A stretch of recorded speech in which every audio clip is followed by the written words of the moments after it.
Hello friends, welcome to my channel. आज हम पढ़ेंगे डी फार्म सेकेंड ईयर में सब्जेक्ट फार्माकोलॉजी में जो कि 6th यूनिट में drug acting on blood and blood forming organ है। उसमें हम कंप्लीट करेंगे अपना सेकेंड टॉपिक एंटीकोगुलेंट्स के बारे में। एंटीकोगुलेंट्स की डेफिनेशन पढ़ेंगे, उसका classification, pharmacological action, dose, indication and contraindication.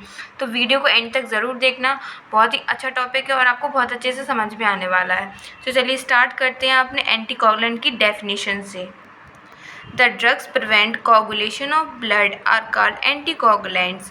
जो हमारे वो दवाइयाँ जो हमारे ब्लड को कोगुलेशन ना होने दे, उन दवाइयों को हम कहते हैं एंटीकोगुलेंट्स। मतलब जो हमारा ब्लड का थक्का होता है वो ना बनने दे, उन दवाइयों को हम एंटीकोगुलेंट्स कहते हैं। They do not dissolve clot. ये जो दवाइयाँ होती हैं वो क्लॉट को डिज़ोल्व नहीं करती हैं। That have already formed but are used to inhibit the formation of new clot. जो हमारा पहले से क्लॉट बन जाता है ये उनको डिज़ोल्व नहीं करती हैं, जबकि ये इनका काम क्या होता है कि जो बन रहा है क्लॉट उनको बनने ही नहीं देती हैं। अब वो पहले से उसको इनहिबिट कर देंगे कि क्लॉट ना बन पाए, मतलब ब्लड हमारा बहता रहे, क्लॉट ना बन पाए, उनको हम कहते हैं एंटीकोगुलेंट्स। तो एंटीकोगुलेंट्स का क्लासिफिकेशन देख लेते हैं फ्रेंड्स। तो फर्स्ट है इंजेक्टेबल एंटीकोगुलेंट्स। जो इंजेक्टेबल होते हैं उसमें 3 होते हैं, हेपेरिन, एनकॉर्ड और लेपिरुडिन। ये हमारे इंजेक्टेबल हो गए। ओरल एंटीकोगुलेंट्स 2 तरीके से हैं। कौमेरिन में आता है विस हाइड्रोक्सी कौमेरिन, वारफारिन सोडियम, और इंडेंडियोन्स में आता है फेनेंडियोन। तो ये हमारे क्लासिफिकेशन हो गए हमारे एंटीकोगुलेंट्स का। अब हम देखते हैं फार्माकोलॉजिकल एक्शन।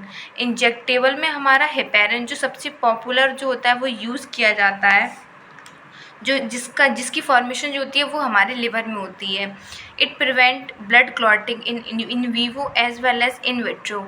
जो हेपेरिन होता है उसका काम क्या होता है कि ये ब्लड क्लॉट नहीं बनने देता है, चाहे वो बॉडी के अंदर हो चाहे वो बॉडी के बाहर हो, इन विट्रो या इन वीवो। इट एक्टिवेट्स, जो हमारा हेपेरिन है वो एंटीथ्रोम्बिन थर्ड को एक्टिवेट कर देता है। जब एंटीथ्रोम्बिन एक्टिवेट हो जाता है तो एंटीथ्रोम्बिन क्या करता है, इनएक्टिवेट कर देता है फैक्टर 9 को और 10 को। In this way coagulation is prevented. अगर ये इनएक्टिव कर देगा इस फैक्टर को तो हमारा जो कोगुलेशन है वो नहीं होगा। अब सेकंड हम ड्रग की बात कर लेते हैं, वारफारिन। जब भी हमने अभी पढ़ी थी ओरल में, तो वारफारिन जो क्या करता है, कोगुलेशन फैक्टर जो होते हैं हमारे 2nd, 7th, 9th और 10th कोगुलेशन फैक्टर ये होते हैं हमारे 4, are present in active form.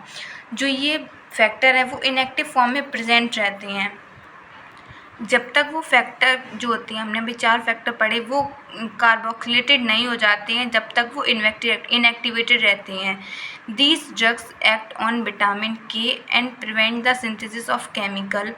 जो वारफारिन होती है वो विटामिन के पे एक्ट करती है और सिंथेसिस ऑफ केमिकल जैसे कि कार्बोक्सिलेट दीज फैक्टर, मतलब ऐसे केमिकल्स को रिलीज़ करने, इस सिंथेसिस को प्रिवेंट कर देती है, जिसकी वजह से जो कार्बोक्सिलेटेड हो जाती हैं ये factor, that carboxylate these factor inactive form में रहते हैं। जब तक ये फैक्टर कार्बोक्सिलेट नहीं हो जाते हैं तब तक ये इनएक्टिव फॉर्म में रहते हैं।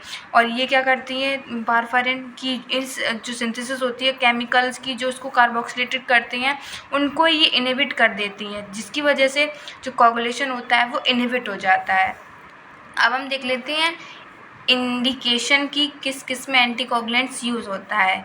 इन अनस्टेबल एंजाइना, जो एंटीकोगुलेंट्स होते हैं वो एंजाइना में दिए जाते हैं।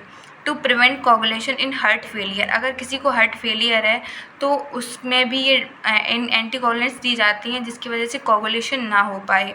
To prevent clotting during open heart surgery, अगर किसी की ओपन हार्ट सर्जरी हो रही है तो उसमें भी ये वारफारिन और हेपेरिन ये सारी ड्रग्स जो वो दी जाती हैं। कॉन्ट्रा इंडिकेशन क्या क्या हमें देखना चाहिए कि कब ये मेडिसिन नहीं देनी है हमें। जैसे अगर किसी की रिसेंटली सर्जरी हुई है तो उसको नहीं देनी चाहिए। सीवियर हाइपरटेंशन है किसी को, उसको नहीं देनी चाहिए। सीवियर डायबिटीज़ है, लिवर डैमेज है, ब्लीडिंग डिसऑर्डर है, तो इस कंडीशन में हमें ये मेडिसिन देख के देनी होती हैं। डोजेस क्या होती है, हेपेरिन जो होता है 5000 से 10,000 यूनिट दी जाता है पर ml IV रूट से, और जो वारफारिन होती है वो 5 से 10 ग्राम दी जाती है एक दिन में ओरल रूट से। अब हम देखते हैं injectable anticoagulants. Heparin the strong anticoagulants which is naturally found in human blood cells, और oral anticoagulants are the antagonist of vitamin K. जो हेपेरिन होती है वो स्ट्रॉन्ग एंटीकोगुलेंट्स होती है जो कि हमारी बॉडी में पहले से ही प्रेजेंट रहती है। ओरल एंटीकोगुलेंट्स जो होती है वो विटामिन के को एंटागोनाइज कर देती है, मतलब उसके फॉर्मेशन को कम कर देती है, प्रिवेंट कर देती है सिंथेसिस ऑफ विटामिन के। आई होप आपको वीडियो अच्छी लगी होगी। अगर आपको वीडियो अच्छी लगी तो प्लीज़ वीडियो को लाइक करें, कमेंट करें and subscribe to my channel. और हाँ, अगर आपको कोई भी टॉपिक नहीं समझ में आए तो प्लीज़ कमेंट में बता देना, मैं सारे टॉपिक समझाने के लिए रेडी हूँ। Thank you for watching this video.